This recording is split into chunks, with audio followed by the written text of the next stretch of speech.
let's start. Hello, everybody. Good afternoon.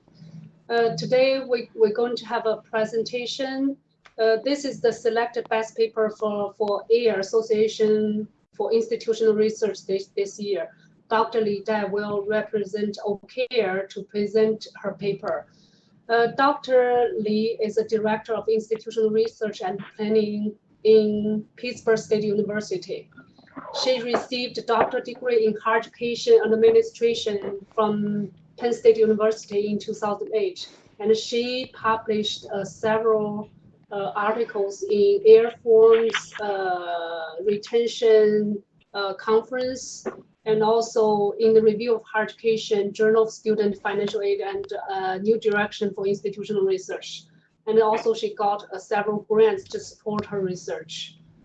Today, her topic is multiple ways to graduation and who are involved. So Dr. Li, you can start. If you have any questions, please post your question in the chat text box. Thank you. Thank you, Tomei. Well, thank you, everyone. Let me say that first of all, I want to thank you for choosing me as the one of the best papers to present at OCAIR, and that's quite an honor. Thank you very much, and also give me this chance to present for our OCAIR group. So thanks for that. And if you have any question, leave that in the chat box, and I will address that as time allows. So well, today's topic, the topic of my study is multiple pathways to graduation and who are involved.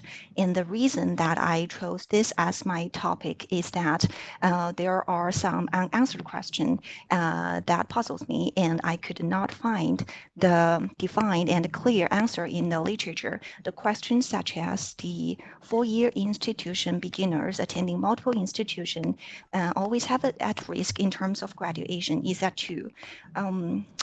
From the literature, some studies says yes. It's because the student swirling among the institution definitely hurts their graduation rate. But other studies may found no. If the students transfer from 4 years to another four-year institution, they do not have a lower graduation rate as long as they don't break the enrollment in higher education. So there is no definite answers in the literature that can be found. And another question is that also the low retention rate, does low retention rate always lead to low graduation rate? Well, the intuitively yes to that question is because the reason that contributes to the lower retention rate may stand in the way for the students toward the bachelor's degree completion. But how about the retention rate beyond the first year, beyond the first semester? So if the students return from the fifth semester, does the students have a lower graduation rate? So that is an answer question also. And what do we know about students involved in multiple institutional attendance patterns? Who are they, and what we can learn from their unusual pathways? So these questions interest me most, and I believe the answers that we can find may vary from campus to campus. What I found here in the study may not true on your campus. So. But in this presentation, let me share with you about what I found from my institution, that is the Pittsburg State University. So before we go to the study, let's take a moment to get familiar of my university. That's the Pittsburg State University. Every single time that I mention to other people that I'm from Pittsburg, I have to say that I'm from the Pittsburg without an H in Kansas. So we're the Kansas Pittsburg, not Pennsylvania Pittsburg. And we do not get a lot of snow during the winter time. So just be clear, and you can see that from this map picture that Pittsburg State is located in the corner of Kansas. So Pittsburg State is a public four-year master level institution, larger program. We do have a doctoral program, but that does not make us a doctoral level university.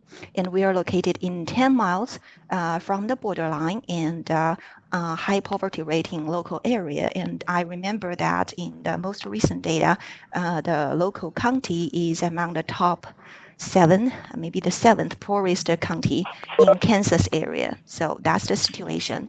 And to accommodate that situation, Pittsburg State had some special policies that may not found commonly at higher education nowadays. So that is the tuition policy. First of all, we have a flat rate tuition.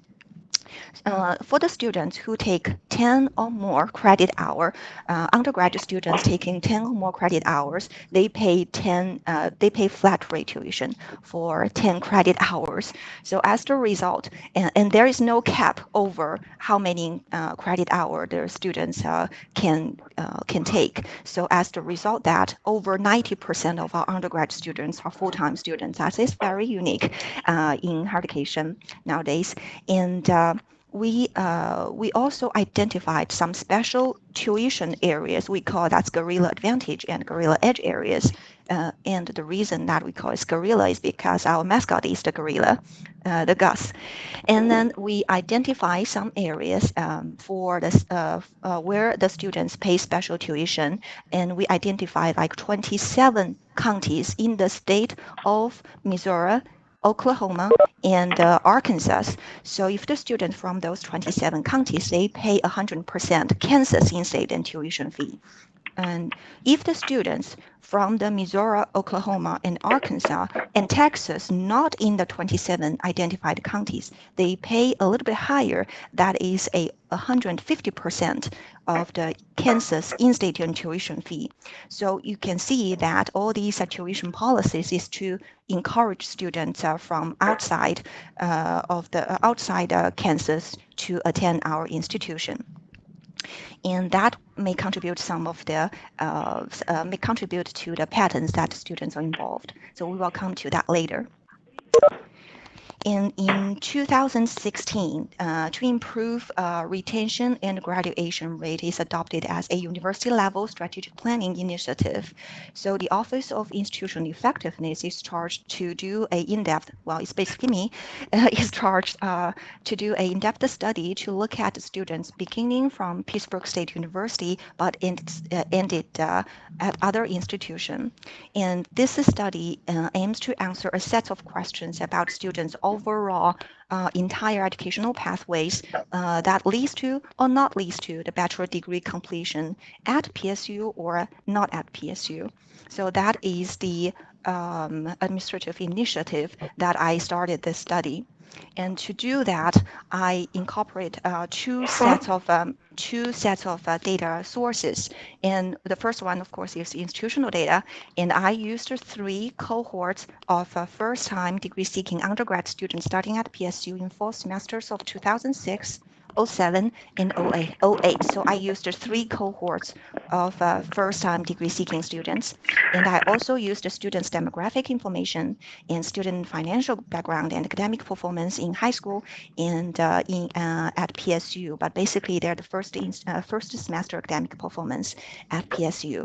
And also to look at the students' entire educational pathway, what I use is to use the cohort query service from the National Student Clearinghouse. So I believe all of us are familiar with that. So the Students Clearinghouse provide the entire enrollments record in 6 years for the students in the cohort.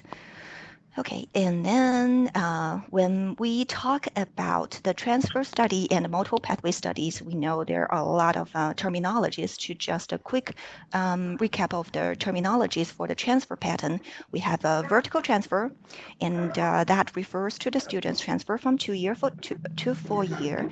And we have lateral transfers that refers to 2-year to 2-year and 4 years to 4 years.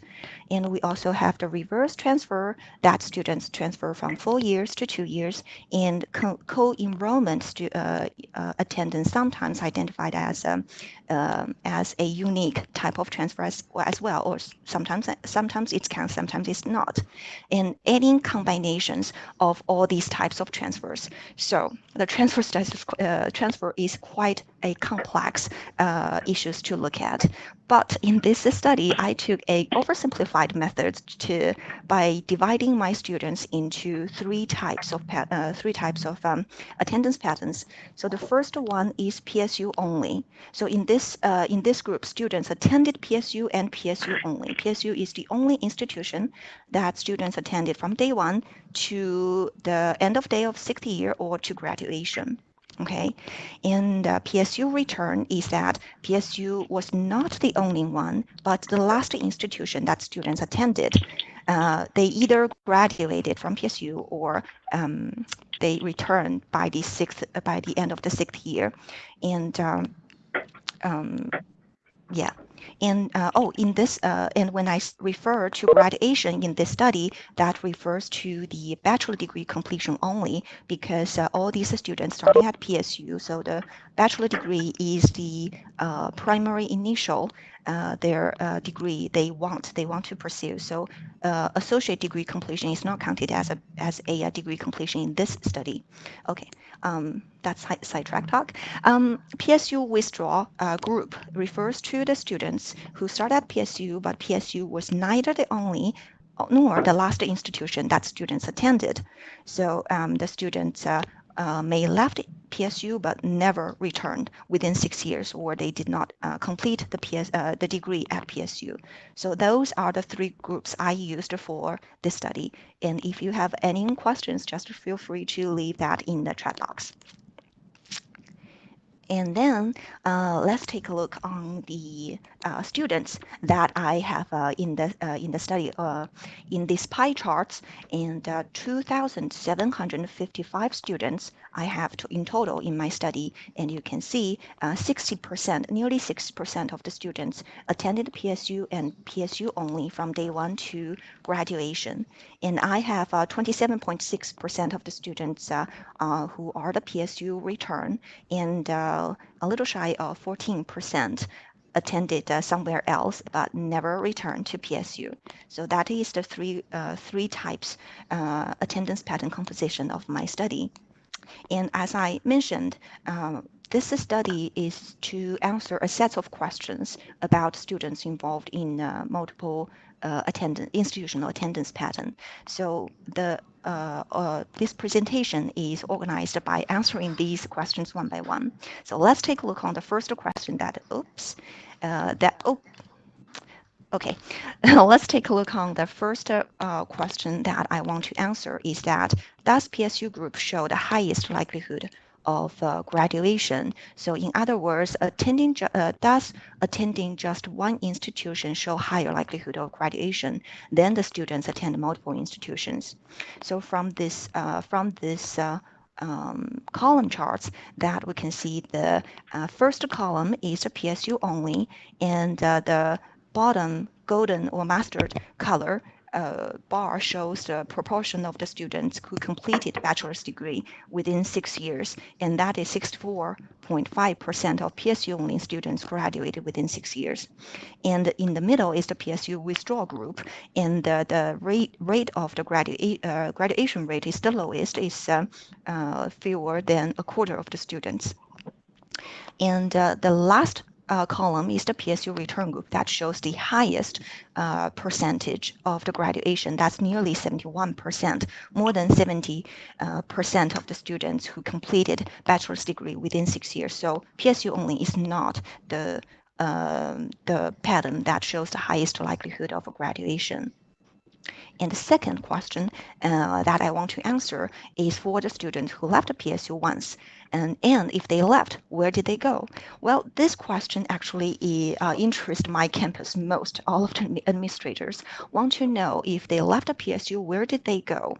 So in this chart, because this question is not relevant to PSU only group, so I only show the PSU return and PSU withdraw group in this chart. And again, well, from this left section, that is the PSU return group, and their transfer in institution are divided into 6 groups. So that's Kansas 4-year, Kansas 2-year, and Missouri, Oklahoma, and Arkansas 4 years and 2-year institution in these 3 states. And by the way, these are the other 3 states in the 4 states area, that's neighborhood area, and the 4-year institution in elsewhere and 2-year institution elsewhere.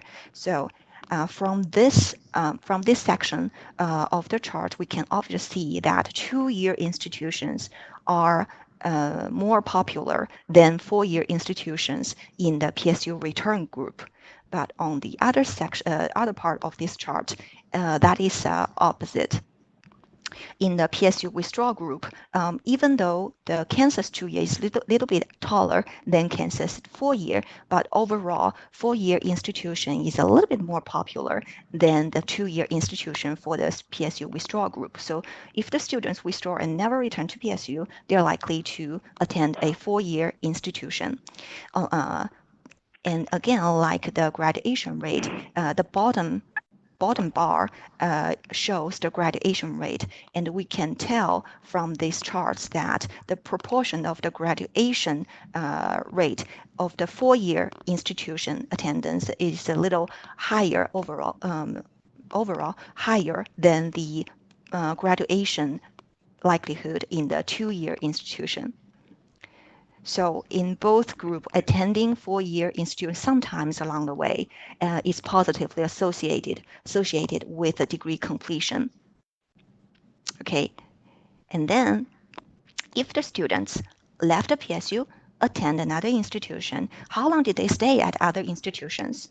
So that is the next question we're going to answer in this table. And this table shows the PSU return group. And the rows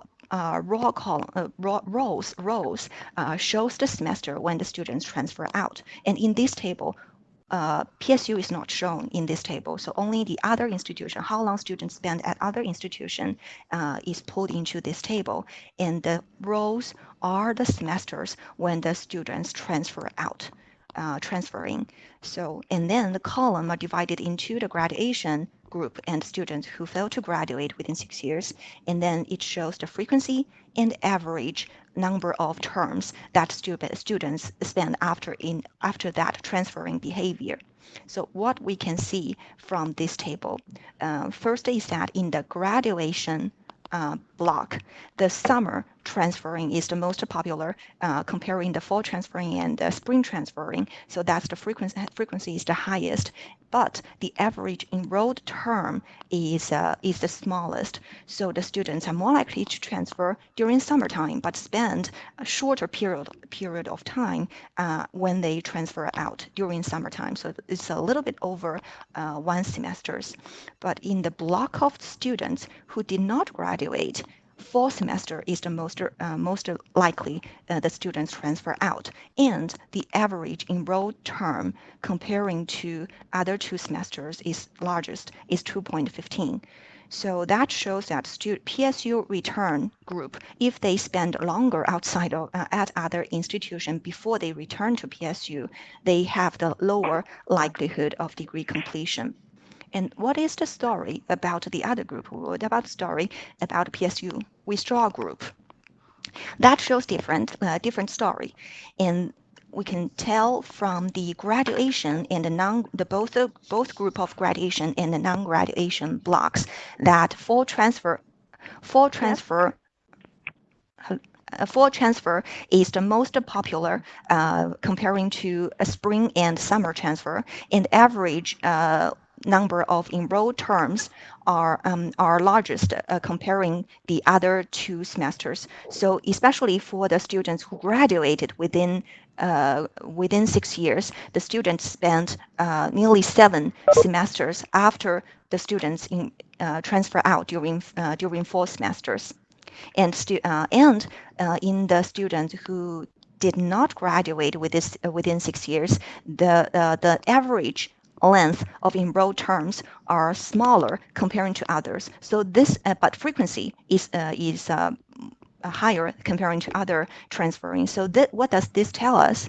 This indicates that either the students withdraw after 2 years, they attend another institution, or they swirl among institutions. That's why the average enrolled term is relatively smaller comparing to other groups. and those students are likely not to complete the bachelor's degree within 6 years. Okay. Then, when we think of the students transfer studies, they're likely to the students transfer in and the students transfer out. And if we put these students all if we put the students all together and look at students transferring and transfer out patterns, and I'm wondering, when did they transfer in and when did they transfer out? So that is the question that I want to find out. Use these bar charts. In these charts, I did not divided the students into the PSU return and PSU withdrawal group, but I pulled all of the students who graduate, not PSU group, PSU only group. So pulled these students transferred into these charts, and then the x-axis x-axis shows the semesters when the students' transferring behavior happened. So that means that these are the third semester transfer behavior is the tallest, is the most frequent transferring behavior in the third semester. And then the y-axis shows the frequency of the students' attendance. All right. Okay. So if in this chart, what we can see is that the students, the yellow is the students transfer to other institution, and red is the students transfer into PSU. If the yellow bar is taller than the red bar, it shows the student outflow. And if it reverse, it's the student's inflow, right? Okay, let's take the student outflow and inflow pattern when we look at this bar. So from the second semester, students transfer out, and then third semester, in the students who completed degree, there are more students. There are obvious pattern of students transfer out, but in the fourth semester, obvious pattern of students transfer back in. But in the fifth semester, that pattern flipped again. The students transfer out, and then the students transfer back in, and then follow the 2 semesters of transfer back in. Transfer back into the PSU group, and another pattern of students transfer out happened later in their degree career is on the 9th semester. That is special because that's because of 2 academic programs at PSU that tend to feed our students to other four-year institutions to get a better degree from other institutions.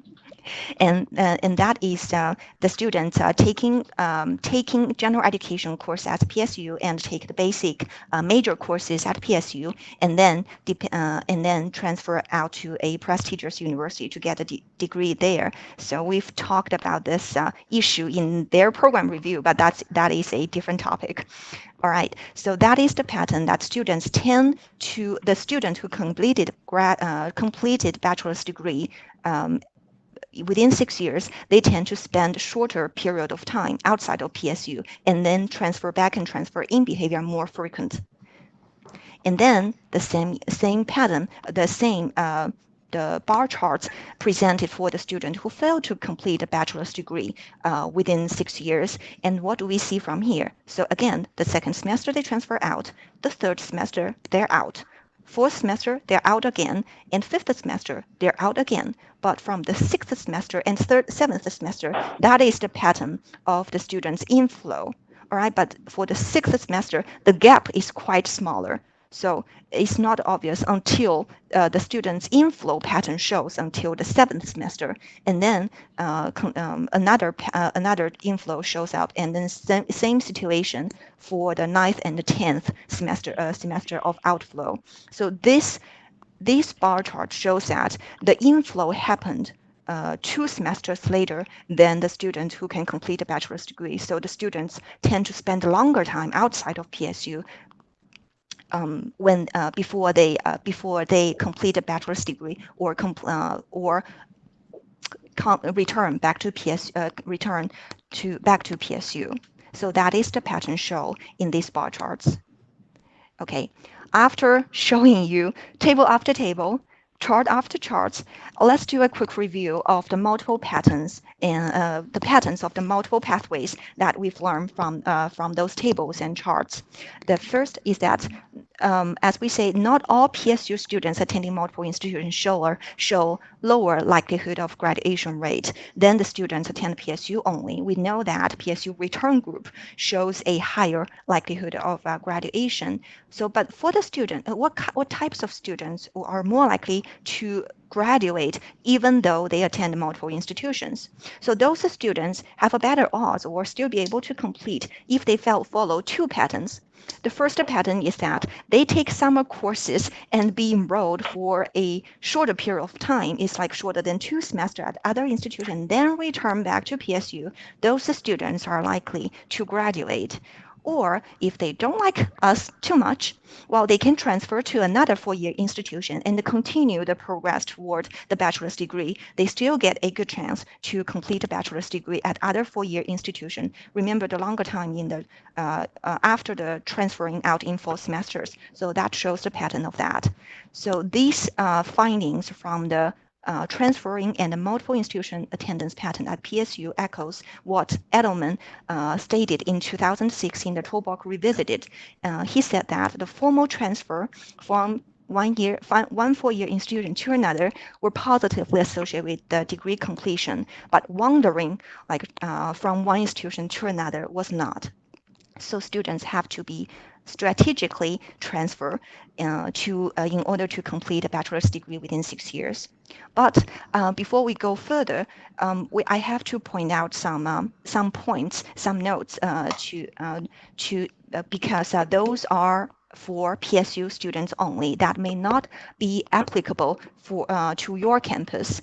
And that is first note is that PSU has more new students coming down from the Kansas City area than from the local counties.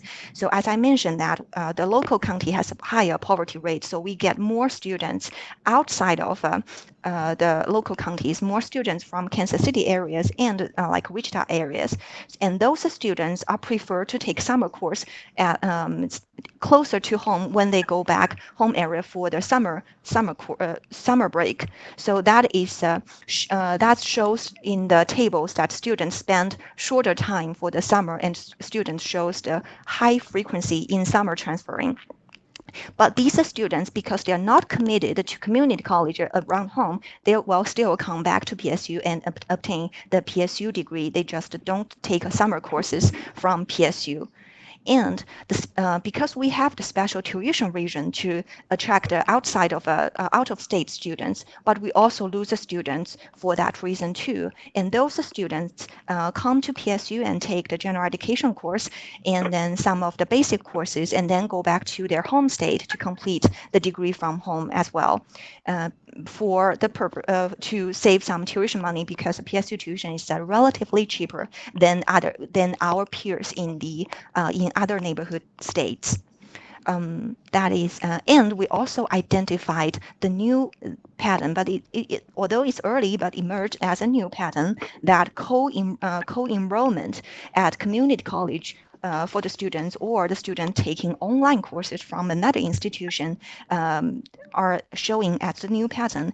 And the students behave like that is because is to accelerate their degree progress toward the bachelor's degree, or they use the online course to have a more flexible course schedule to fit their lifestyle or the work schedule. But these students, the third category students of the co-enrollment, are counted as a PSU return group. Even though the students are not committed to other institutions, they still come back and obtain the PSU degree as well. So those are the special notes that I want to point it out that may not apply to your institution.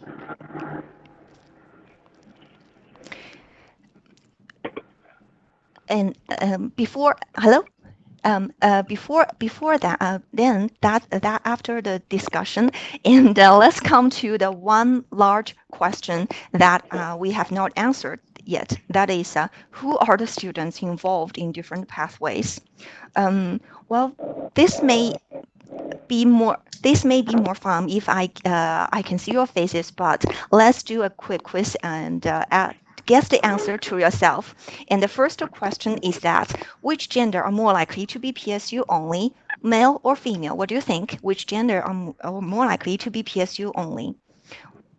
The answer is well, that let me show you that. It's the male students. 55% of PSU only students are male students, and only 42% of a PSU withdrawal group are male. So female students are more likely to be involved in multi-institutional attendance pattern. But don't worry, I asked many people, they all come up with a female. So that is a little counterintuitive answer. Okay, the second question, let's see that. Kansas residents are likely to be PSU only students. Is that correct?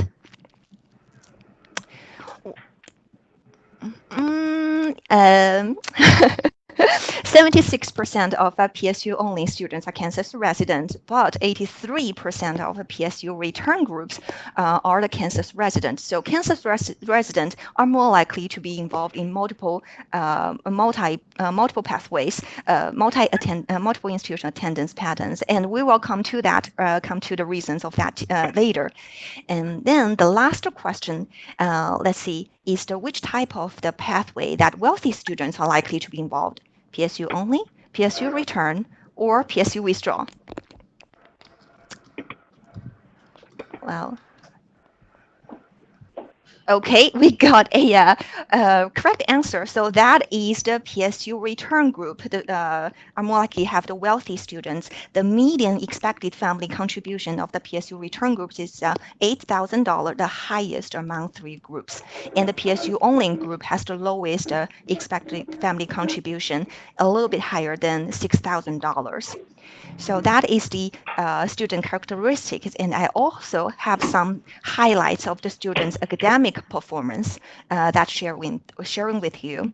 The PSU only students shows the highest high school GPA and highest PSU GPA for the first term. So the academic performance and the preparation for the PSU only group is the highest among 3 groups.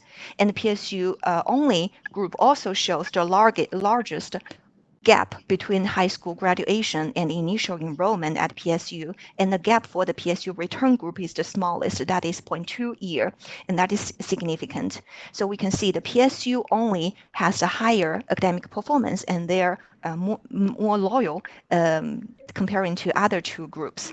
And then I also looked at the total credit hour taken and total credit hour passed in the first semester for these 3 groups, but that is not statistical significance, so I did not show the difference here. And taking all of the information that I have into consideration, put them into a multinomial regression analysis. The variables that I had in the analysis include students' demographics and family economic background, academic performance of the high school and PSU of the 3 pathways, and regression results shows a consistent pattern with the descriptive results. That is white male students with high GPA in high school and PSU are more likely to be the PSU only, but students from wealthy family are less likely to be PSU only. They are more likely to take different options and to explore their world and then attain a bachelor's degree from someplace else or return to PSU. And Kansas resident students are more likely to be PSU returners because of the articulation policy that they have a higher freedom to transfer back and transfer in, transfer out, and transfer in. Okay, so I have presented to you what I found from my institution about students involved in different educational pathways. What do we learn from the study? So first, we learned that multiple pathways can also lead to graduation. Attending only PSU only does not show the highest odd. So when the students are taking course from someplace else and then return to PSU shows the highest odd. And then second is that as long as the transferring purposeful, So multiple institution attendance pattern can be helpful, like the students take summer courses at community college or students taking online course, and before they come back to PSU, their educational pathways is a strategic and purposeful, ultimately serving the bachelor's.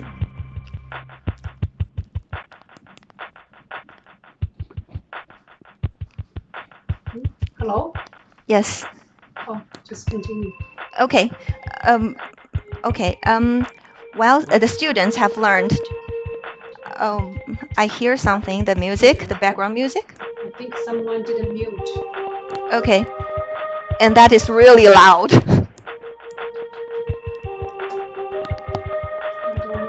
Well, okay, let me wrap up the last students return. That explain the Kansas resident students has the that is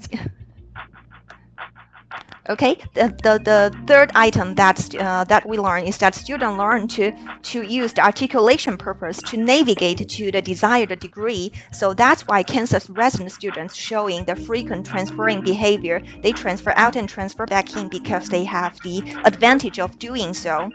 And finally, in this study, I did not look at the credit hour transfer, and I did not look at what courses that students transfer out and transfer in. So I recommend if you are interested in furthering the transfer study at your campus, take a look on those subjects, the courses that students transfer out and in. That may bring further insights into the study of the student success involved in different educational pathways. So that wrapped up my study, and thank you very much. I'm open for questions right now. Thank you, Dr. Li Dai. It's a very Thank you. nice presentation. Mm-hmm. If you have any Well, that's fun. questions, you can post on the. Yep, I didn't see right now. I think someone's typing. Yes. Thank Okay, you. but one suggestion is I think you can maybe try Uh-huh. several studies when they try to use two variables like student attempt credit hours and also the credit hour they earned. They Mhm. might didn't show the significant contribute to their graduation or retention, but if you use the difference difference. between attempt and earned, most often it show the significant different relationship Yes. retention and graduation. Yes, and let me tell you, that is an excellent recommendations. And I did look at the difference. The students attempted but did not complete, and I looked at that, and that did not show the significance. So I did not present here. And I look at the course GPA, and I look at the number of courses the students passed, and number of the credit out the students passed. Unfortunately, none of them show the significant influence on the students' pathway involvement. And I see there is one more question. I missed that. So where can I find here? Oh, here. The question is: a student attended other institution. Would data come from National Student Clearinghouse?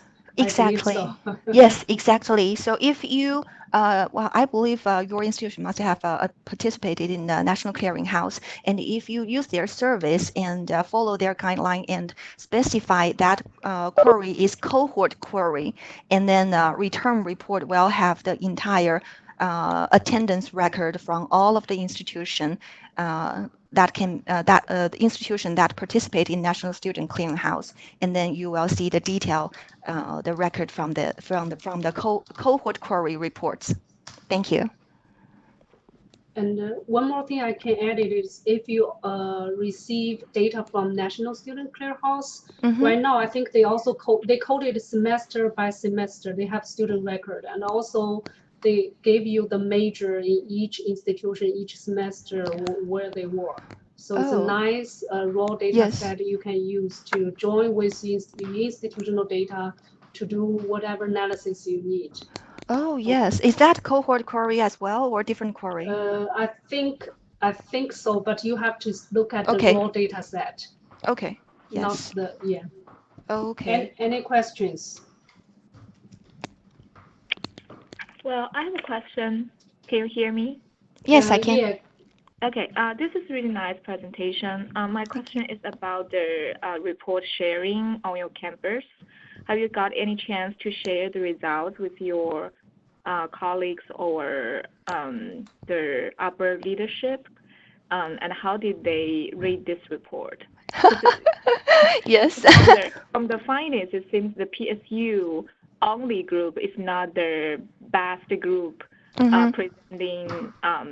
We have the highest graduation rate and degree completion rate in this group. The PSU return group is the highest one, right? Yes, PSU return group is the highest one. And Yeah, so I'm curious yeah, go about ahead. how this result is shared in your campus.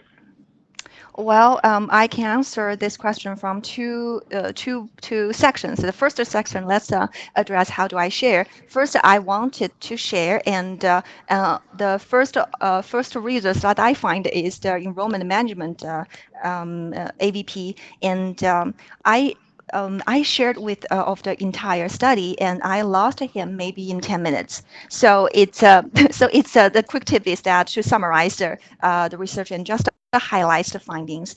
And one and explanation, the second part is to explain why PSU return group shows the highest graduation rate, and they are not worried is because those students are a good portion of them are just taking summer courses outside of PSU, and then they return back to PSU. So they're not so worried about the students taking a short break outside. Like I mentioned that we have more students from a city area rather than the rural area, so they're likely they take courses in the community colleges in Kansas City area and then come back in the next semester. So they're not so concerned of that. But what concerned is that students go back to their home state and to another four-year institutions and complete bachelor's degrees there. So that needs to be looked at. Like Chunmei just mentioned, that the major reason could the students major and why they want to take the basic courses from PSU and continue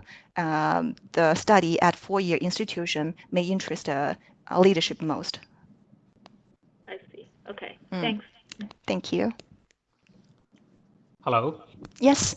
Yeah, my name is Richard Tian. Thank you for giving us this presentation. It's very informative. Thank you. So I do not know much about the student retention or something, but I'm doing a research project with Dr. Yao. So that is why today I'm attending this session here. So I do have a question for you. You mentioned that you have your campus has a flat tuition rate. Yes. So you also mentioned that that's one of the reasons that you can attract neighboring students from other states such as Arkansas, Oklahoma, and another one is which state? Missouri. Yeah. So I wonder because you mentioned that they could at first come to PSU. And taking a certain number of credit hours courses, then they went back.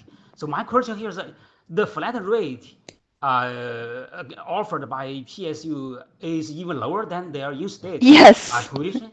Yes, because wow. So that's yeah, what kind of trip? Yeah, it's very. Yes, if you take the number of credit hour students complete into consideration, we provide quite a bargain because if the students from the 27 counties, 27 counties, they pay exactly like the Kansas resident students pay, and they can complete 30 credit hour paying 10 credit hour cost. So think about that. It's really cheap. Yeah. Wow, that's really cheap. Because the reason why I ask you this question here is because we actually, I think Dr. Yao knows this. We might also want to, let's say, use some sort of a tuition benefit to attract neighbor students, but not sure whether we can. Like you showed us in the presentation that they still couldn't transfer out. Like suppose they come to PSU campus for one, 2, or 3 semesters, taking 30 hours, like you said. So then they actually transferred out again. So I wonder then that they actually just come to take the tuition advantage. Then they could live at any time. I mean, during their the pathway to the degree. Uh-huh. Yeah, that's exactly what they're doing. Okay, so another question of mine again regarding this tuition, flat tuition. So is this a flat tuition, a very specific, sort of a package offered to PSU? Because you mentioned that your area is maybe a little bit a lower income area.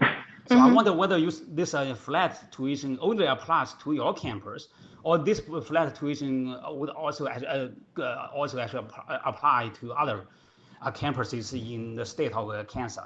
Oh, no, no. It's very unique that we are the only institution offer the flat rate tuition. Okay. And well, it provide a low rate for students, but it hurts the tuition revenue for us at the same time. So it's a double-edged sword. So consider that carefully, and we're thinking of readdress that Absolutely. issue. Yeah. Absolutely. I mean, they can just come and take low tuition benefit, then they can leave anytime. That's right. That's it. Yeah. So can I ask you one more question? Sure. So when you do this research, did you actually look at let's say the different races groups, such as let's say I'm not sure, I don't know much about your campus population, student population component, such as maybe majority of them could be let's say white students, or so my question here is then did you look at maybe each individual race group and see whether the pattern is the same, or maybe maybe a certain group of the students with a certain race could have maybe a different sort of let's say transfer in transfer out pattern. That is a good question. And well, if you know Kansas, it's the middle of the United States, and that's Right. very, very white. And that is the, and that stayed is in the Midwest two. for many Oh, years. I okay. stayed in Ohio 4 years and Illinois another 4 years. So I guess maybe a majority of the students could be, I would say, a white population. Yes, Am I yes. correct? Let me Yes. share that with you. Yeah. About 80% of the students are white, and Gotcha. then and well, actually, international students group is even bigger than some of the ethnic groups. So Minorities group, right? minorities, yes. So Yeah. that is the composition of our students. That's good. I And mean, yeah. how about the tuition applied to international students? So because you have a flat rate, but when it comes to international students, do you have the, let's say maybe the same rate, or maybe a relatively low tuition also to the international students? Well, the flat rate applies, but international students still have to pay out-of-state tuition Okay. rate. So they use a different rate category, but the flat rate applies. Okay. So am I clear? So they Yeah, need to pay. Yeah. They pay different type, but flat rate still holds for them. Oh, nice. Thank you very much. Oh, you're welcome. Thank you for asking the question. Pleasure. Okay, any questions? I didn't see new questions pumping up. Hello. Hello. Hey, can you hear me? Yes, I can. Hi. This is Ewing. I just have a quick question regarding your analysis. I wonder if you have actually looking at the students' likelihood to graduate with controlling all of their like finance and pre-college or in-college academic performance, those variables, and just to look at if the three different paths would have any significant associations with their likelihood to graduate. I wonder if that would be something in your campus partners will be very interested in. Yes, and thank you for that. And I did look at the students' the financial background and the student academic performance. So that would be the last one slides of the presentation. It shows the students from wealthy family are more likely not staying at PSU for the whole time. So I would think my explanation would be that a student from wealthy family, they're more knowledgeable and to take advantage of the articulation purpose policy, and they're more likely from the Kansas City area. Remember that we're very rural, so they're more likely from the Kansas City area, so they don't stay here for the whole degree years. It's like 4 to 5 years, so they don't stay here. And then Kansas resident students are more likely to be the returner rather than the PSU only. And there is other thing. Oh, academic performance. So the students students have higher high school preparation, and the first semester performance are more likely to stay at PSU. So right. yeah. So just a clarification follow-up then. So in this analysis that you look at these background or variables in relation to which pathway That's right. would like to be, right? That's right. But I'm wondering. Degree completion? Yes. So pull in these background variables and then use but also the pathway, the three pathway as independent variables, and look at the outcome, whether which one, whether they are more likely to I see. to graduate or not within 6 years. I see. Yes, I will take a look on that. Thank you for suggesting. Yes. Oh, okay. Thank you.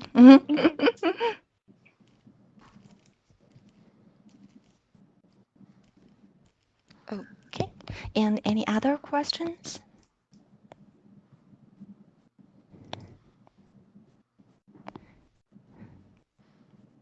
Any questions? I think that's it today. Okay, but you can always leave the question. I think send out questions through the OCAIR listserv. I don't know. If you have any questions, Dr. Lee, could you put your contact information email address there? Okay. Yeah. Okay. Can I leave to everyone here? Yeah. And also, if it's possible, you can email me your PowerPoint, and I'll forward to everybody. Okay, sure, I will. And thanks everybody, and have a good afternoon. Have a good afternoon. Thank you. Thank you. And see you at see you at AIR. Bye.